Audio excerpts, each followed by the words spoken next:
there, beautiful conscious co-creator. Today is day 4, message 4 from Who Needs Light, Archangel Michael for the Council of Light. Fear does not equal permission, part 1. This is 111 messages in 111 days. Be sure to subscribe to the channel below to get more videos like this and more messages like this. And the number one thing we want to talk about today is to choose joy in the midst of all things, because joy is the most important thing of life and this realm. So let's get started. Number 4, day 4, fear does not equal permission, part 1 of 2 from Archangel Michael. It's story time. Once in time on Earth, on a playground near a school where a group of children were playing, a brand new little energy was born. This little energy did not yet have a name, yet it was good to be alive. After a bit, the little energy bumped into a bigger energy who already had a name. A nasty sound came from an older child as she pointed at a small boy and shouted that name, "You're a pig." Before the little energy could wonder any longer what its name would be, the small boy looked down at his body and taking his cute, pudgy finger and sticking it into his soft belly, he declared, "I'm fat."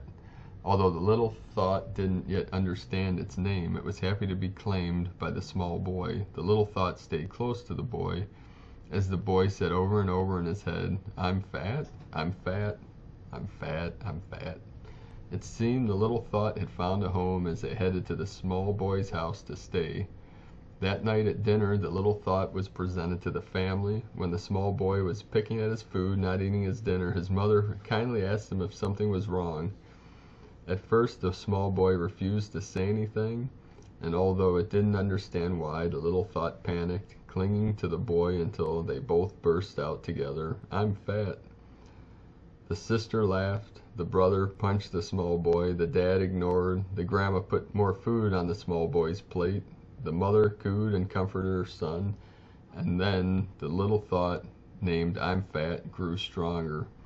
The next day and from then on, the little thought and the growing boy were fast friends. They went everywhere together.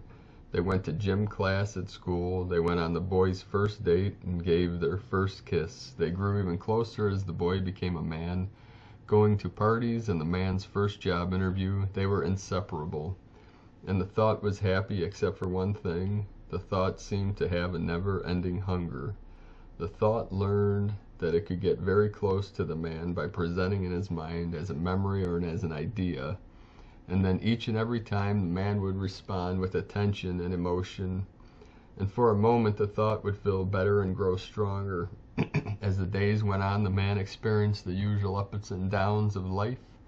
The thought couldn't help notice that the happier the man was, the more alone and the hungrier the thought was.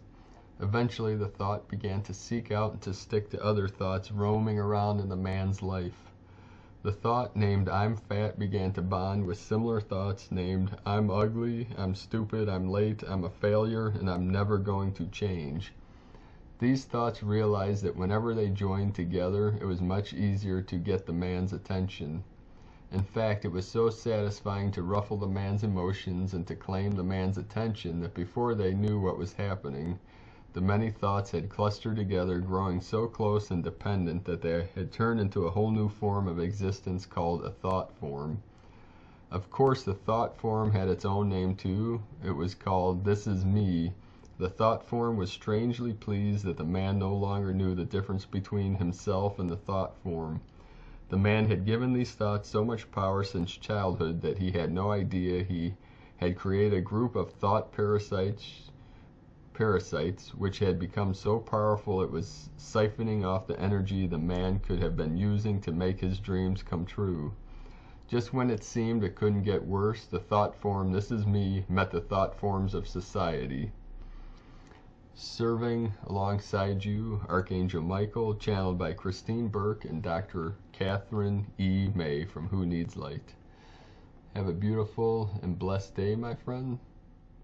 See you.